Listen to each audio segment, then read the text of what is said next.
The historic Magnolia House was once a destination on the famed Negro Green Book, but today it's a respite for weary travelers from all over. With its historic legacy, we thought it would be the perfect backdrop for a conversation about what African Americans want in the upcoming election. And its relevance historically, economically, and politically couldn't be stronger. I'm Deborah Holt-Noel. And I'm Kenia Thompson. Join us in Greensboro for part 2 of our election coverage conversation with Black voters on the next Black Issues Forum. Quality public television is made possible through the financial contributions of viewers like you, who invite you to join them in supporting PBS NC.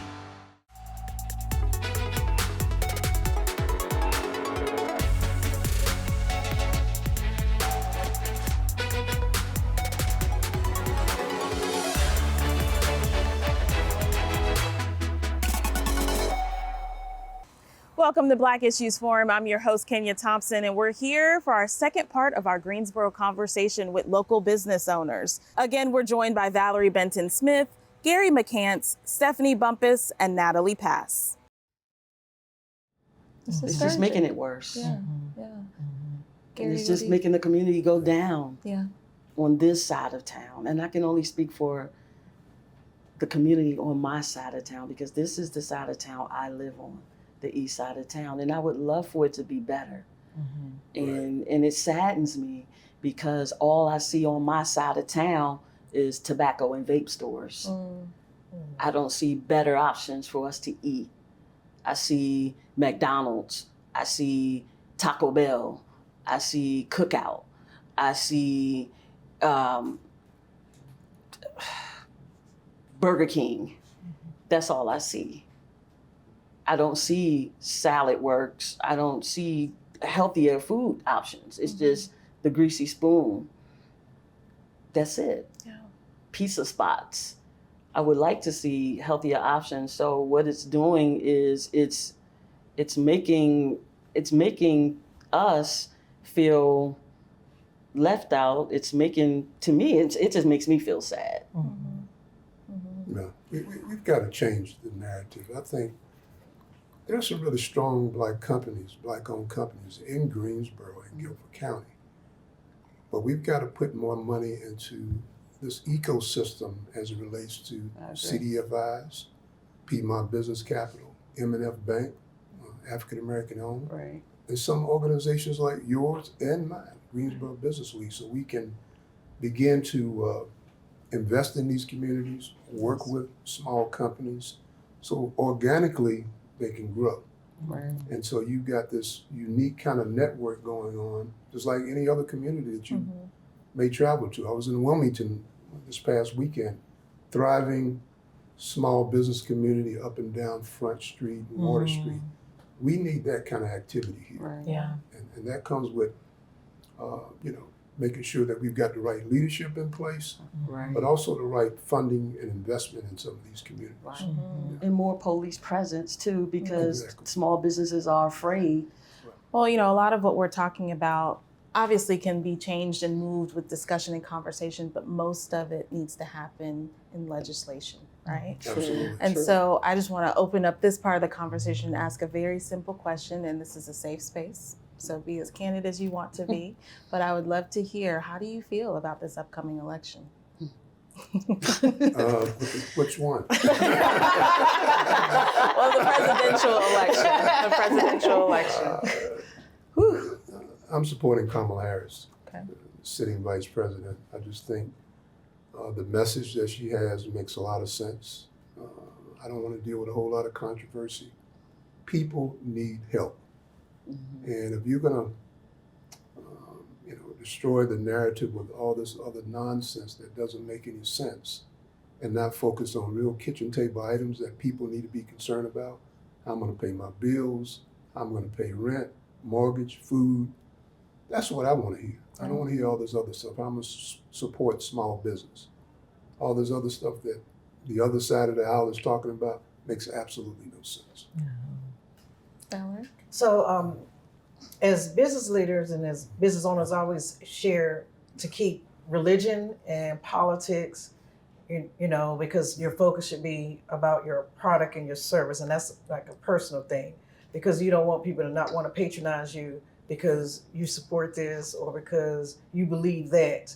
It should be neutral when it comes to that. Yeah. However, in reference to my own personal belief, I'm not interested in going backwards.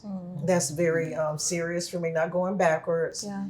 We've made, some, as a woman, made some leadway, but there's still a difference as reference to, like you was mentioned about pay. Yeah. We couldn't even get a loan, a business loan, until the 1980s, unless we had a male to co-sign with us, and it had to be like a husband or son that was an adult age. So that's we've come a long way, but we still got a long way to go. So I'm not interested in going backwards. And in reference to globally, we don't want folks looking at our country like, taking it off of, when you go across seas and different things like that, they have looked at this country extremely positive. So we don't want to have this look where we're now like a third world country. If you're not happy with the way an election is going, then you go and try to fight and things like that. That's not what we're accustomed to seeing, and that's not democracy. And that destroys relationships, globally. And so we want that, to continue to be an economic power. I know you was talking about, like president, but we have to look at also our local officials. Yeah. And I'm speaking, again, we're mothers, we're, sisters, we're people that matter, okay? And so if someone has an agenda to say that, women don't matter or things like that, that's a serious problem for me because, we do matter. And so that's really heavy in my heart. Yeah. And I'm hearing, a lot of male-female agendas, and there's no disrespect, to any males, but that's serious too. I know we're here talking about, African Americans, but women, we have issues as well. So it's like double. Yeah. When I say issues, meaning like there's huge disparities. And so I really want to focus on leadership that has our best interests at heart, because we all matter. We are as important, and we are not interested in going back. Heard that. Stephanie? Honestly, when it comes to this upcoming election, I'm just not sure how I feel. I've been doing a lot of praying. Yeah. And a lot of soul searching. I don't think you're alone. There's yeah. actually a record number of people who don't know. Yeah. But what I can say, I have 2 sons. I have 2 grandsons. And as Valerie stated, I don't want to go back. None of us, I don't think, want to go backwards. Yeah. So I do agree with Kamala in reference to moving forward. Yeah. So I want to move forward. I am about pro-life. I am about pro-choice. So I think that's it for me. Okay. That's it for me. Thank you for sharing that. Yes. How do I feel? I'll be honest, I'm kind of scared out of my mind, right?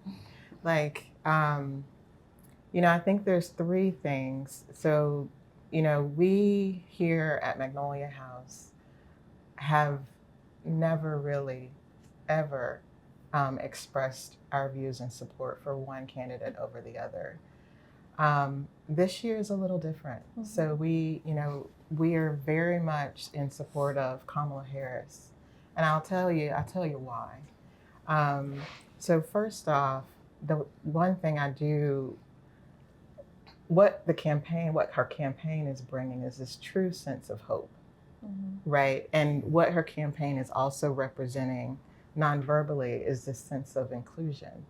It's really, she and her campaign are inclusive of every party, inclusive of every race, every gender. And so that is an important message to send, especially where we are today. The other component about that is, let's talk about not going back. So our organization is a voice for these Black structures. We like people, we like structures and buildings better. right? And so, at least today and this week we do. Yeah. And so, our work is driven on one key data point. When we think about these historic sites that are out here across the US, if you are certified and you are on the National Historic Registry by the Department of Interiors, if you're on that list, that is the godfather of certifications for historic sites. Mhm.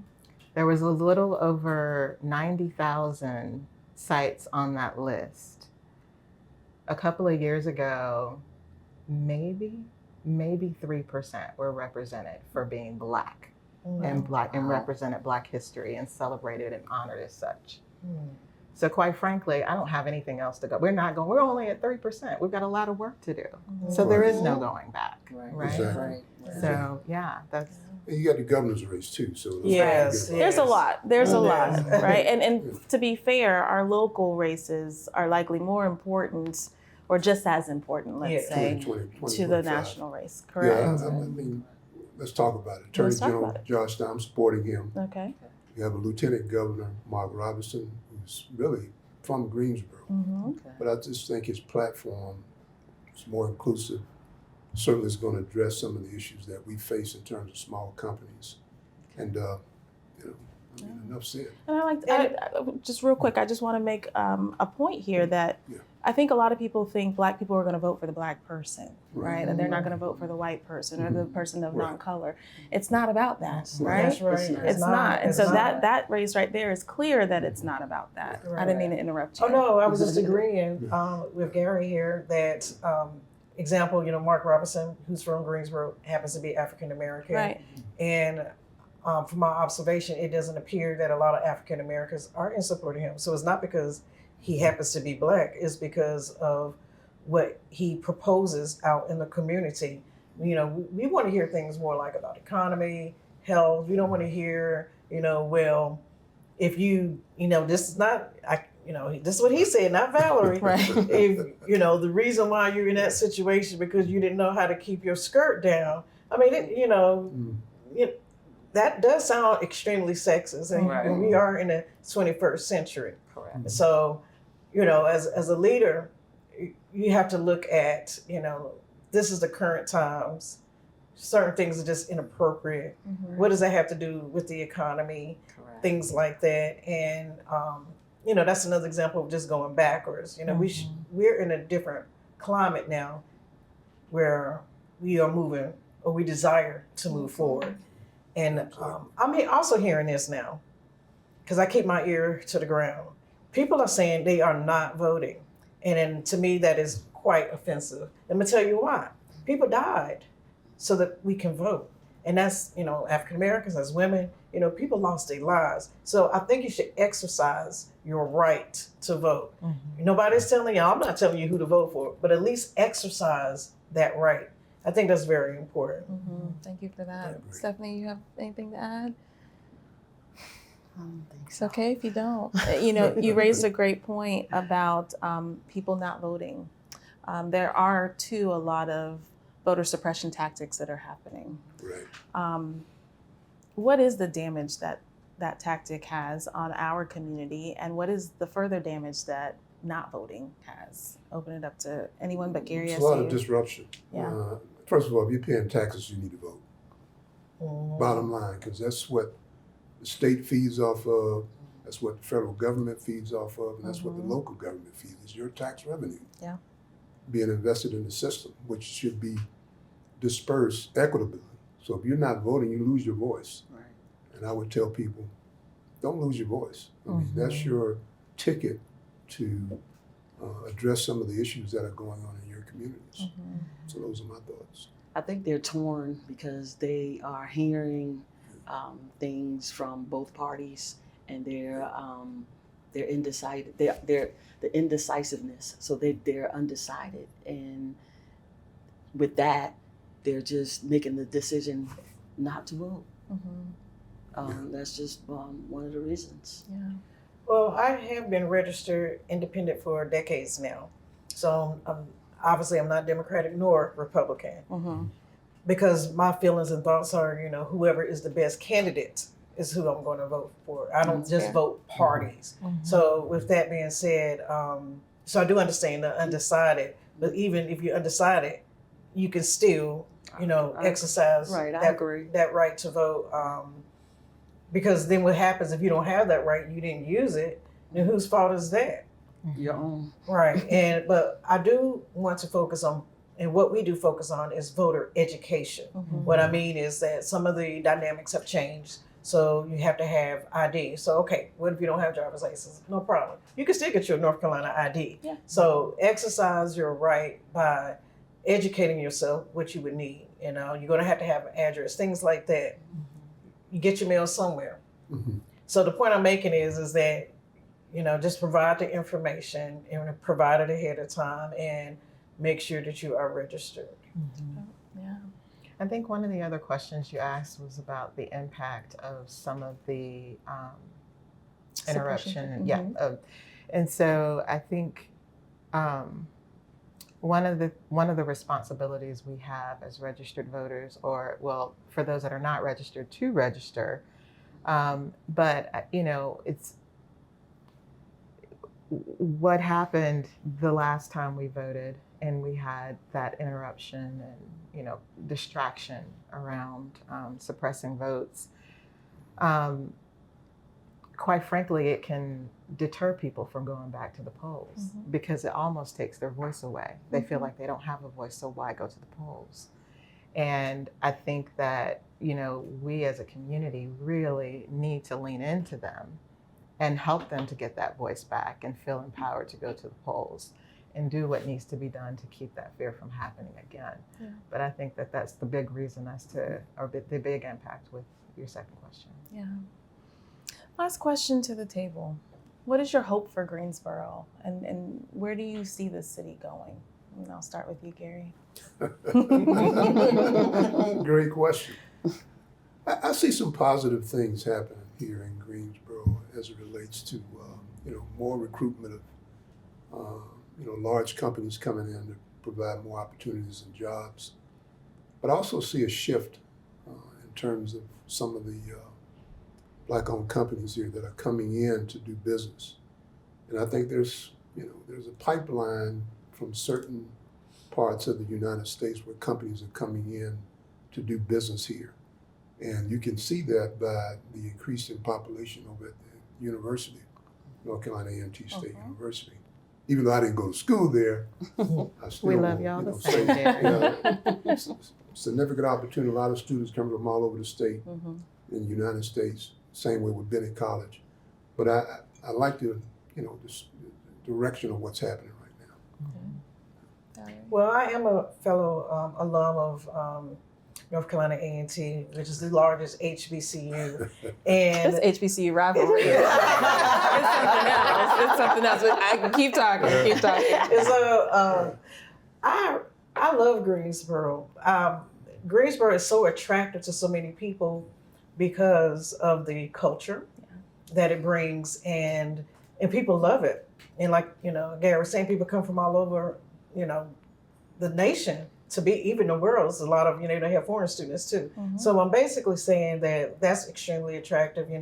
Bennett being the second only historic African American college, and focusing on women. Spelman is also, but we have it right here in our city. Greensboro is known for so many, such rich history, like the Greensboro Four, and people come here to experience the knowledge and the love they get here.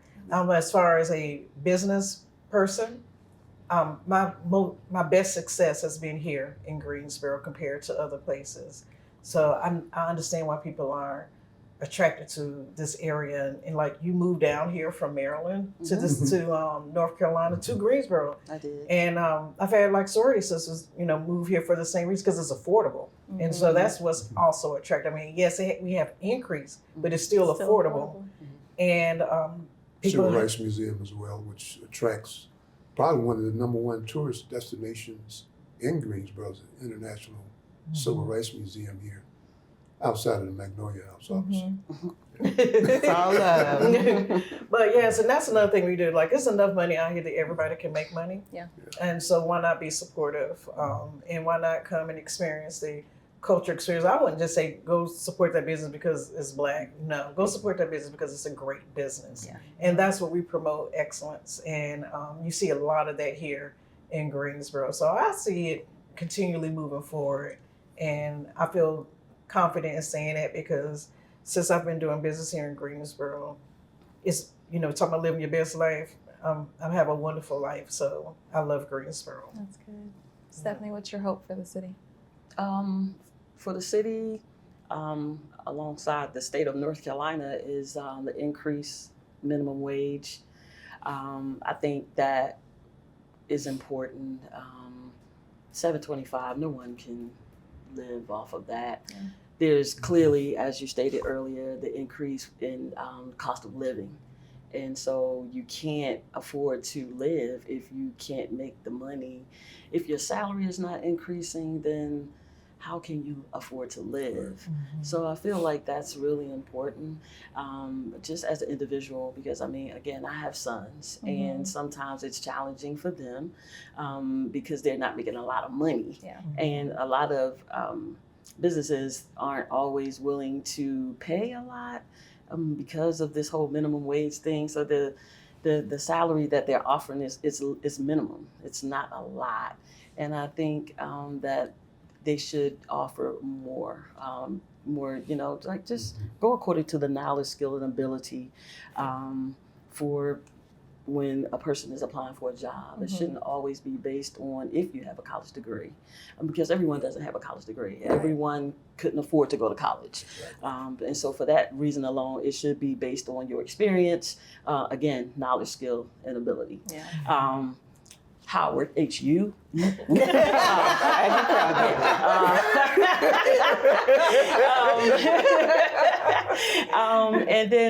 that's for me as an individual. Now, me as an entrepreneur, what I would like to see is guaranteed funding for small businesses.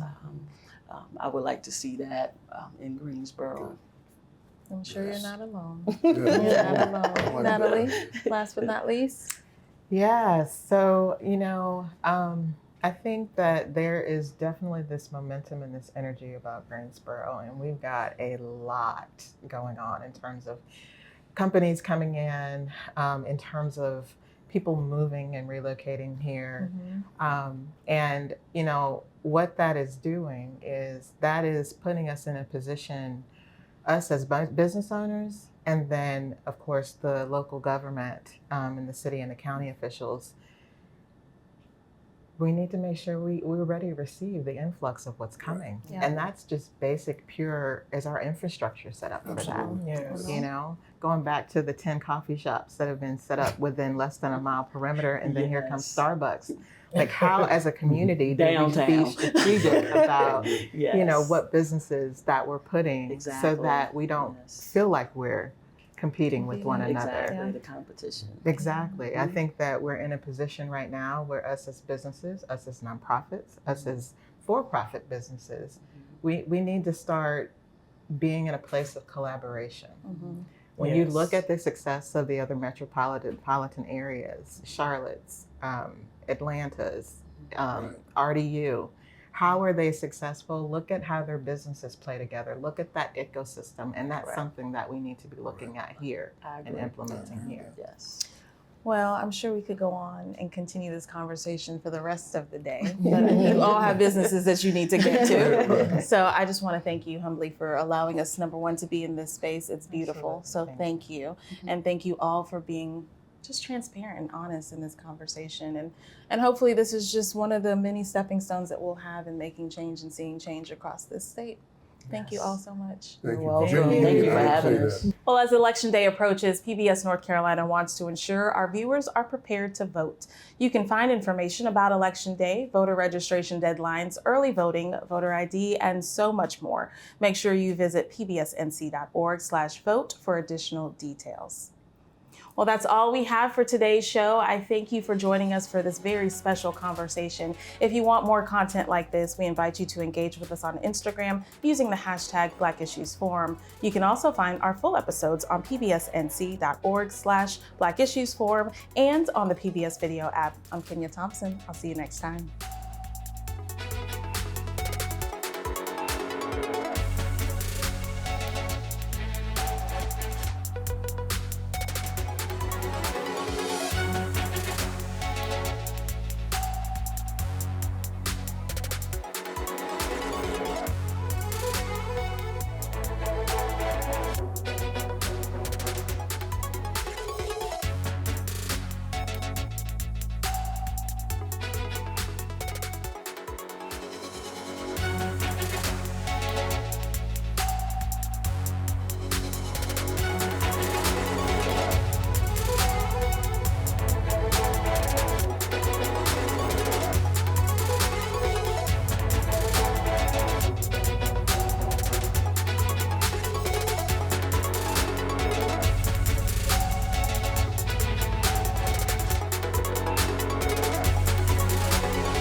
Quality public television is made possible through the financial contributions of viewers like you, who invite you to join them in supporting PBS NC.